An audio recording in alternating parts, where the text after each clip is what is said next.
பிப்ரவரி 2009. Comments. மாண்புமிகு பேரவைத் தலைவர் அவர்களே, இந்த ஆண்டு ஆளுநர் உரை மீதான விவாதத்தில் கலந்து கொண்டு பேச வாய்ப்பளித்த உங்களுக்கு என்னுடைய நன்றியை முதற்கண் தெரிவித்துக் கொள்ள விரும்புகின்றேன். ஆளுநர் உரை என்பது வரக்கூடிய நிதிநிலை அறிக்கைக்கு ஒரு முன்னோட்டமாக அரசுடைய கொள்கை முடிவுகள், இந்த ஆண்டு நிறைவேறவுள்ள திட்டங்கள், லட்சியங்கள் ஆகியவற்றை பற்றி எடுத்து சொல்லக்கூடிய ஒரு உரை என்பதை இந்த நேரத்தில் நான் தெரிவித்துக் கொள்ள விரும்புகின்றேன். இந்த ஆளுநர் உரையில் வரவேற்கக்கூடிய நல்ல அம்சங்கள் இடம்பெற்றிருக்கின்றன. வரவேற்கக்கூடிய அம்சங்களை வரவேற்று பாராட்டியும் அரசு செய்ய வேண்டிய சிலவற்றை சுட்டிக்காட்டும் வகையிலும் என் கட்சியின் சார்பில் ஒரு சில கருத்துக்களை தெரிவித்துக் கொள்ள கடமைப்பட்டிருக்கிறேன். தமிழ் வளர்ச்சிக்காக செம்மொழி தமிழ் ஆய்வு மையம் அமைக்கப்பட்டிருப்பதை வரவேற்கிறேன். அதேபோல மைய அரசின் ஆட்சி மொழிகளில் ஒன்றாக தமிழ் அமைய வேண்டும் என்பதற்கான முயற்சிகளை அரசு எடுக்க வேண்டும் என்று இந்த நேரத்தில் கேட்டுக்கொள்கிறேன். நேற்றைய முன்தினம் தீண்டாமை ஒழிப்பு உறுதிமொழியை நாம் எடுத்துக்கொண்டோம்.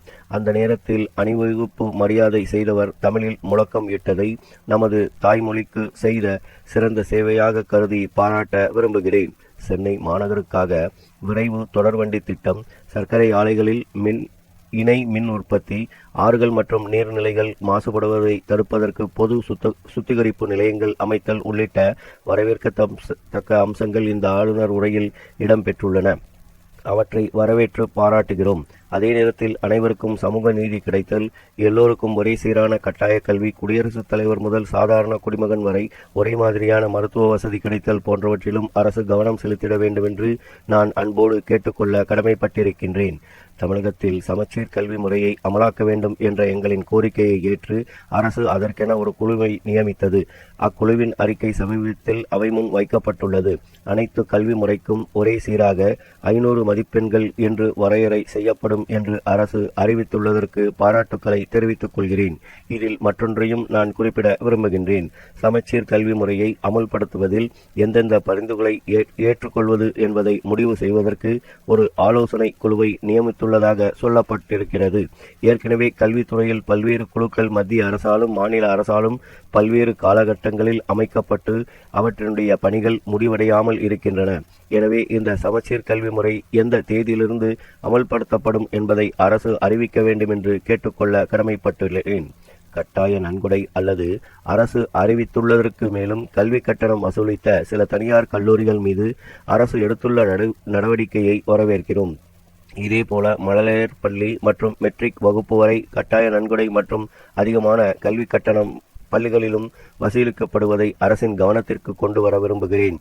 அவற்றின் மீது சட்டப்படியான நடவடிக்கை எடுக்க வேண்டும் என்று இந்த நேரத்தில் கேட்டுக்கொள்ள விரும்புகிறேன். நான் அரசினுடைய கவனத்திற்கு மற்றொரு முக்கியமான விஷயத்தையும் கொண்டு வர ஆசைப்படுகிறேன். இந்த நாட்டின் முதன்மை தொழிலாக விளங்குகிற வேளாண்மை தொழில் கொஞ்சம் கொஞ்சமாக சீரழிந்து கொண்டிருக்கிறது.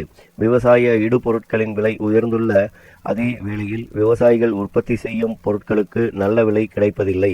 பயிர் நடுவதற்கு அல்லது அறுவடை செய்வதற்கு கிராமங்களில் விவசாய தொழிலாளர்கள் இல்லை. இதனால் படிப்படியாக விவசாய நிலங்கள் அனைத்தும் வீட்டு மனைகளாகவும் தொழிற்சாலைகளாகவும் மாற்றப்பட்டு வருகின்றன. விவசாயிகளின் இன்னல்களை ஓரளவிற்கு போக்கும் வண்ணம் இந்த அரசு 7000 கோடி ரூபாய் அளவிற்கு கூட்டுறவு விவசாய கடன்களை தள்ளுபடி செய்துள்ளது உள்ளபடியே பாராட்டத்தக்கதாகும். ஆனாலும் கூட விவசாயிகளுடைய பிரச்சனைகள் இன்னும் ஏராளம் இருக்கின்றன. மத்திய அரசில் ரயில்வே துறைக்கென ஒரு தனி நிதிநிலை அறிக்கை வைக்கப்படுவது போல நமது மாநிலத்தில் வேளாண்மை துறைக்கென தனியாக ஒரு நிதிநிலை அறிக்கையை தாக்கல் செய்து விவசாயிகள் வளம் பெற தனி நிதி ஒதுக்கீடுகள் செய்ய வேண்டும் என்று இந்த சந்தர்ப்பத்தில் கேட்டுக்கொள்ள ஆசைப்படுகிறேன். ஏற்கனவே கூட்டுறவு அமைப்புகளுக்கு தேர்தல் நடத்தப்பட்டு ரத்து செய்யப்பட்டது உறுப்பினர்களுக்கு நினைவிருக்கும். தற்போது பல கூட்டுறவு வங்கிகள் உள்ள தனி அதிகாரிகளின் ஆதிக்கத்தை போக்க விரைவில் கூட்டுறவு அமைப்புகளுக்கு தேர்தல் நடத்த அனைத்து முயற்சிகளையும் எடுக்க வேண்டும் என்று அரசை கேட்டுக்கொள்கிறேன். வணக்கம். ஸ்டாப்.